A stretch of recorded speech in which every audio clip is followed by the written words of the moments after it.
রোজা রাখা অবস্থায় দেওয়া জায়েজ, নেওয়া জায়েজ। রোজা রাখা অবস্থায় রক্ত দিলে রোজা ভাঙবে না, রক্ত নিলেও রোজা ভাঙবে না। কেন ভাঙবে না? কারণ রক্ত যখন নেয় অথবা দেয়, এই ইনজেকশনের সম্পর্ক ফ্যাটের সাথে না রগের সাথে, রগের সাথে, এই জন্য রোজা ভাঙে না। একই কারণে রোজা রাখা অবস্থায় করোনা ভাইরাসের টিকা ব্যবহার করতে পারবেন, বিভিন্ন ভ্যাকসিন ব্যবহার করতে পারবেন, রোজা ভাঙবে না। কারণ এগুলো সম্পর্ক রগের সাথে, পেটের সাথে নয়। এবং কি রোজা রাখা অবস্থায় ইনজেকশন মারতে পারবেন, ইনজেকশন স্যালাইন মারতে পারবেন।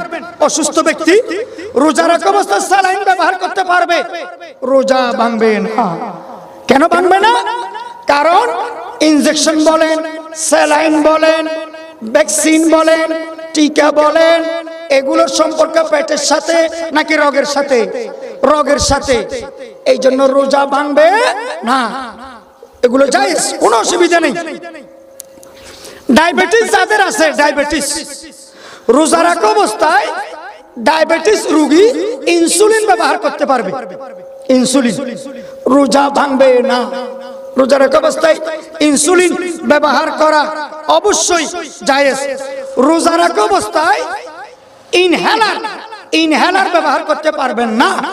বল ইনহেলার এটা কি? হাঁপানি যাদের আছে, শ্বাসকষ্ট, তারা একটা স্প্রে ব্যবহার করে, মেডিসিন, এটাকে বলে ইনহেলার। রোজা রাখা অবস্থায় ইনহেলার ব্যবহার করা রিস্ক, রোজা ভেঙে যাবে। যাদের শ্বাসকষ্ট, হাঁপানি আছে, সেহরির টাইমে ভালো করে মেরে নেবেন আর ইফতারের টাইমে মারবেন। ইফতারের পরে দিনের বেলায় মারলে রোজা ভেঙে যাবে। বেশি অপারক হয়ে গেলে, অপারক হয়ে গেলে আপনি ব্যবহার করবেন, রোজা ভেঙে যাবে। রমজান মাসের পরে কাজা দিবেন রোজাটা। আরেকটি মাসআলা, রোজা রাখা অবস্থায় 4টা ছিদ্র দিয়ে কোনো কিছু প্রবেশ করালে, ওষুধ, মেডিসিন, যে কোনো জিনিস প্রবেশ করাইলে সাথে সাথে রোজা ভেঙে যাবে, ভেঙে যাবে। কান, কানের ছিদ্র দিয়ে কিছু প্রবেশ করাবেন না, রোজা ভেঙে যাবে। নাকের ছিদ্র দিয়ে কিছু প্রবেশ করাবেন না, ওষুধ, মেডিসিন, যে কোনো জিনিস, ড্রপ, রোজা ভেঙে যাবে। মুখ, মুখ দিয়ে কিছু প্রবেশ করালে তো রোজা ভেঙে যাবে। আর পিছনের লজ্জাস্থান, এই এখান দিয়ে কিছু প্রবেশ করলে রোজা ভেঙে যাবে। যেমন কারো বেশি গায়ে জ্বর, জোলাপ ব্যবহার করে না, জোলাপ, জোলাপ, এই জ্বর অবস্থায়, গায়ে জ্বর অবস্থায় যদি জোলাপ ব্যবহার করে রোজা ভেঙে যাবে। 4টা ছিদ্র দিয়ে যে কোনো জিনিস আপনি প্রবেশ করান না কেন, কান দিয়ে, নাক দিয়ে, মুখ দিয়ে, পিছনের রাস্তা দিয়ে, সাথে সাথে রোজা ভেঙে যাবে। এই রোজা কাজা দিতে হবে।